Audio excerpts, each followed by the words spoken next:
Well, Libyan rebels say that they have seen no sign of a ceasefire.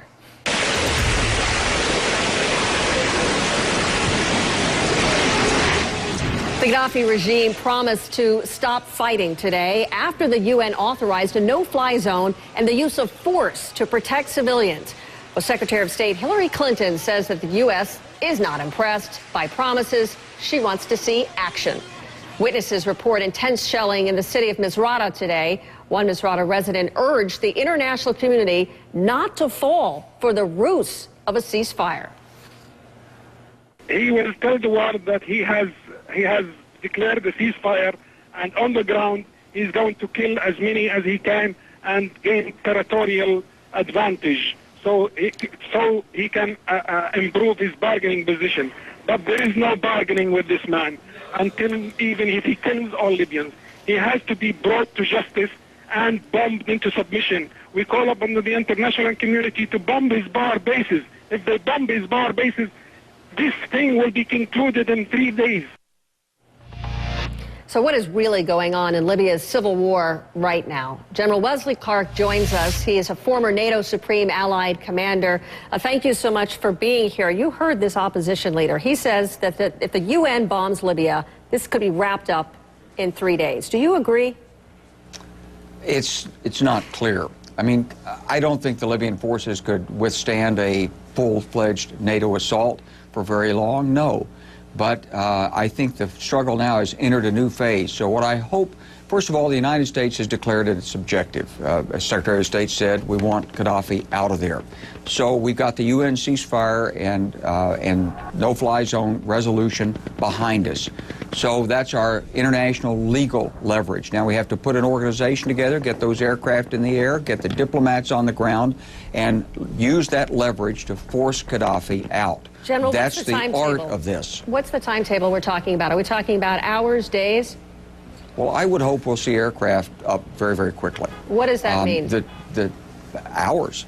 But the diplomacy is the key factor here. You see, Gaddafi will use this time. Gaddafi has no intention of leaving. He wants to stay. So he'll consolidate his gains in the areas that he's retained or captured. He'll send his intelligence agents through, his police. He'll demand to put his police back into Benghazi and Misrata.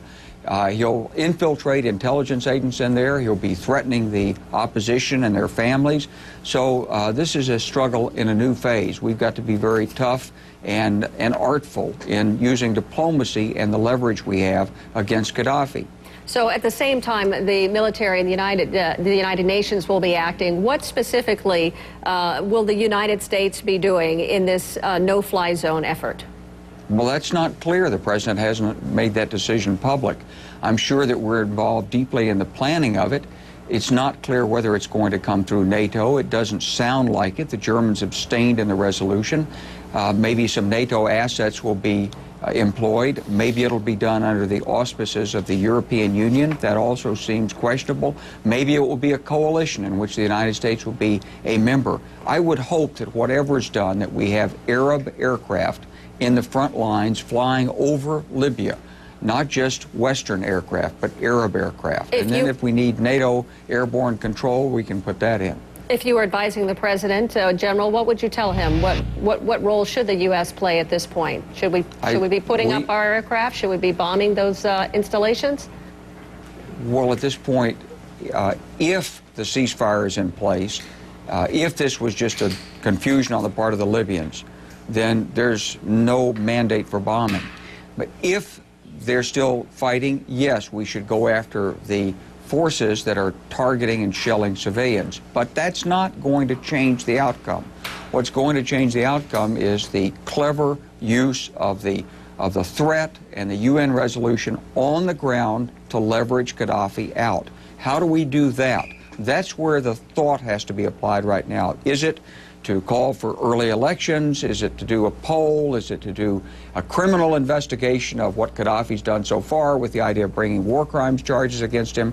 All of these must be in discussion right now behind the scenes in the White House and in councils in Europe and the Middle East. And then a program has to be developed, and it has to be carried in there and very forcefully given to Gaddafi. And General, do you by believe diplomats. Do you believe that those options are still available, that those options, diplomatic options, are still on the table, despite the fact that we have seen explosions and firepower that's still coming from Gaddafi forces?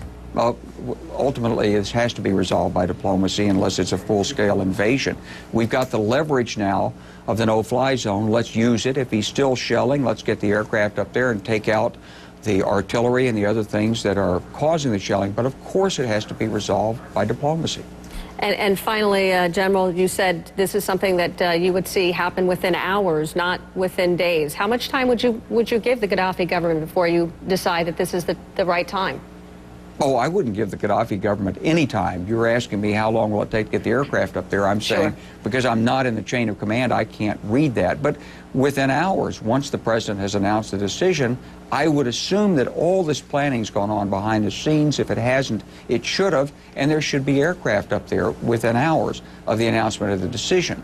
That we're not giving, I hope we're not giving Gaddafi any time on this, because obviously what he wants to do is announce a ceasefire, then continue to press forward and try to change the facts on the ground. What we want to do is freeze the facts on the ground and then use diplomacy and the weight of international law to leverage him out of office. General Clark, thank you very much. Appreciate your perspective. Thank you.